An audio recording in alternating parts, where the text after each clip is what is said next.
Hello everyone, this is Ruari Williamson from the Everything Geek podcast, and here with our next Star Wars action figure review.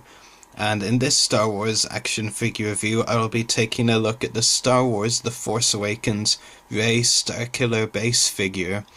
So this was one of the first Rey figures released, and finally getting around to reviewing it wasn't one of my first choices for figures to buy from the first wave. In fact, this is like my 10th of the 3.75 inch Force Awakens figures. I still haven't reviewed most of the others, but I will do soon. But decide I might as well add it to my collection, because new film, trying to buy as much of the figures as possible. But this wasn't one of my first choices, and there are a couple of issues with it which I'll get into a bit later on in the review. But before then, take a look at the packaging first. Nice image of Daisy Ridley as Rey on the side of the packaging. Star Wars The Force Awakens text there, and the Kylo Ren logo there. Extreme close-up optional. And as I said, Rey Starkiller Base, as you can see there, that's the figure. And on the back of the packaging, the other figures included in the wave are the First Order Stormtrooper, which I already have, Rey Starkiller Base, of course, and Darth Vader. And of course, this is the build-a-weapon line. I'll be showing you the build-a-weapon later, but those are the two other figures you will need to build this weapon. So yeah, and there is also a description on the back of the packaging for the figure, and it reads, Rey is a resilient survivor, a scavenger toughened by a lifetime of dealing with the cutthroats of the harsh desert world of Jakku. So, very interesting indeed. And of course, if you've seen The Force Awakens, you'll know that for yourself, but it's always nice to read the text off the back of a packaging like that. So yeah, that is the packaging, and the figure itself, which I'll get into now. It's, how do I put this, it's one of those figures where you want to like it, and there's quite a lot good with it, and then there's the things that are bad with it, and then you're just not as convinced, shall we say. So I'll get into what the detail right away, because I always go to the detail first, so I'll just zoom in on their face. And this is my first problem with the figure, actually, is the details, particularly on the face, on the clothing and all. And this is sometimes our first problem. They can do great detail on the clothing, but then on the face of a figure that they do great detail on the clothing on, the face's detail just isn't as good. Quite honestly, this Rey figure looks more like it should be a doll than a figure, and I don't mean that in the bad way, way people are like, figures are boys' toys, dolls are, girls. I'm just saying, in terms of Hasbro figures, this really isn't the best design or detailing on a face, which is disappointing, because, quite frankly, the detail on the clothing is actually outstanding, if I'm being honest. I think they've really detailed Rey's clothing on the figure really nicely, and it's just let down by the detail on the face, which, as I said, I'm not really that impressed with. The likeness to Daisy Ridley, I'll zoom out so you can get a better look at the comparison I'm trying to make. I just don't really feel like it's there that much. A little bit maybe, but really not that much. I'm really not feeling it. Really not feeling the resemblance between the two with this particular figure when you compare it to Daisy Ridley, the actress, up there.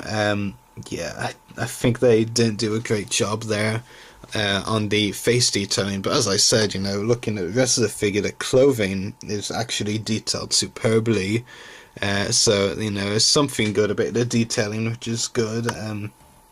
So yeah, as far as accessories that the figure comes with, of course, when we first meet her in the film, she has this staff that she uses, and the figure does come with it. It's a very long staff. the figure can hold it fairly well, which is a good thing. I mean, you can't make that many poses with it because of the limited articulation, which I will get to in a minute. But other than that, not much to say. I mean, not really much in terms of detailing, but I'll give you a closer look at the staff. Like I said, it is very long. I'm actually holding it at its tip and almost covers the whole screen. So it really tells you how big the staff is. Yeah, very nice. And the figure does come with one other accessory.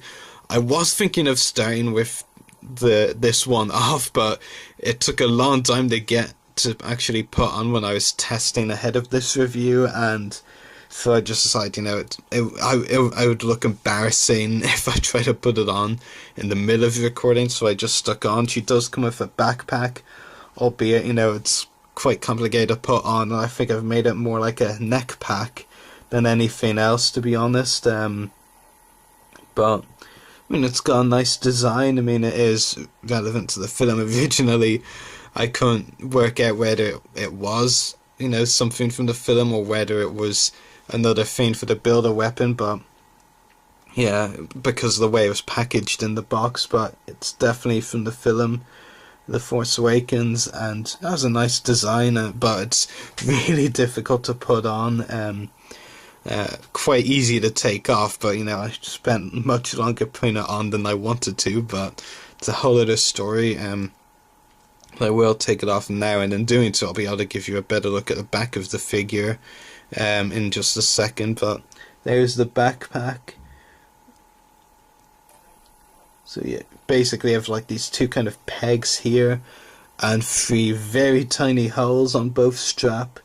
That's how you're meant to kind of put it over the figure first, and then do it from there, like instead of trying to do it before putting on the figure. But yeah, really, really difficult. And I did mention, of course, the build-a-weapon. This is the build-a-weapon accessory you get with the figure. I'll just show you the back of the packaging again briefly. The second of the 3 accessories, so as you can see, it's this one right here. I'm using it to demonstrate its position on the packaging. Smooth. So yeah, of course, it's not enough to make me want to get another Darth Vader figure, but I have the Stormtrooper as well, so could create something out of that, I guess. As I said, I'll show you a look at the back of the figure. She does come with a pouch as well, which looks nice. It's detailed nicely. So yeah, nice. As I said, nice detailing on the clothing. It's just a pity that the detailing wasn't as good on the on the face of the figure. Almost slipped my mind what I was actually trying to say, which would have been awkward. The hair is actually detailed very well as well, so I will mention that at least. Give Hasbro some props. The clothing and hair was detailed very nicely. So yeah, as far as articulation, the figure comes with, the Rey Starkiller Base figure comes with a ball socket head, swivel shoulders, and swivel hips. Not that much articulation, unfortunately, because this is the 5-point of articulation line, so it's to be expected. One leg actually has more articulation than the other, which is kind of weird, but still a really nice figure. So yeah, that is Rey Starkiller Base. It's a decent figure. I mean, if I had to give it a rating, I'd give it 6 out of 10, I'd say, maybe 6.5. If I'm really stretching it, I might go and say 7 out of 10, but I think I'm going to settle with 6 out of 10. Like, the detailing is really good on the clothing, but the figure's really let down by the detail on the face. Like, it really doesn't look that much like Daisy Ridley. A little bit if you stretch it, but not enough, in my opinion.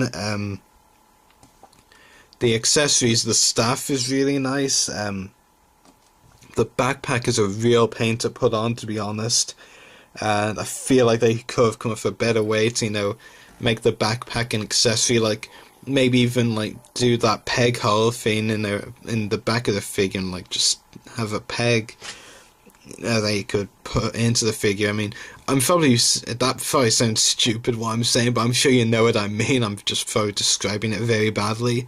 The build a weapon accessory is, what you expect really. The articulation, as I've said many times before, the articulation isn't a selling point of a figure for me. I mean, it's really nice when we get a large amount of articulation, but if we don't, it doesn't really bother me that much. What would have been nice with this Rey figure, though, in all honesty, because of course she does have a lot of action sequences with the staff, and she needs to be able to do a lot of poses. But with the limited articulation in this figure, you don't really have many poses you can do, and that's disappointing, to be honest. But I mean, as I said, articulation isn't a big thing for me. And there is the 6-inch Rey figure, which we will be reviewing soon, that, we can use for great action poses. So, would I recommend this figure? I mean, it really depends. Like, I feel like this is more a figure that, I mean, I know obviously the difference between the 3.7-inch line and 6 inches, that kids are more likely to buy the smaller figures and adults the 6-inch figures anyway. But I really do feel like this Rey figure, if you're a collector, you might not want to get it just because of the limited not just because of the limited articulation, but the detailing on the face not being that great, in my opinion. But so I would say, if you're a collector, definitely, if you haven't already, buy the 6-inch Rey. I mean, you get BB-8 with it as well, so what's not to like about that pack? So, yeah, 6 out of 10 rating, not that good, Hasbro, but basically a just above average figure, I'd say. But so I hope you've enjoyed watching this review, and may the Force be with you. In particular is Captain Phasma, the first one I'll be looking at. Already, the 3 3/4-inch version is actually going for, quite a bit of money online. I've only seen it in stores once. I'm actually glad I did buy it. The only look in Star Wars The Force Awakens, released last December. Interestingly, this is actually our first review of a 6-inch figure from The Force Awakens. I do have a few others in my collection currently, like Rey and Captain Phasma, who I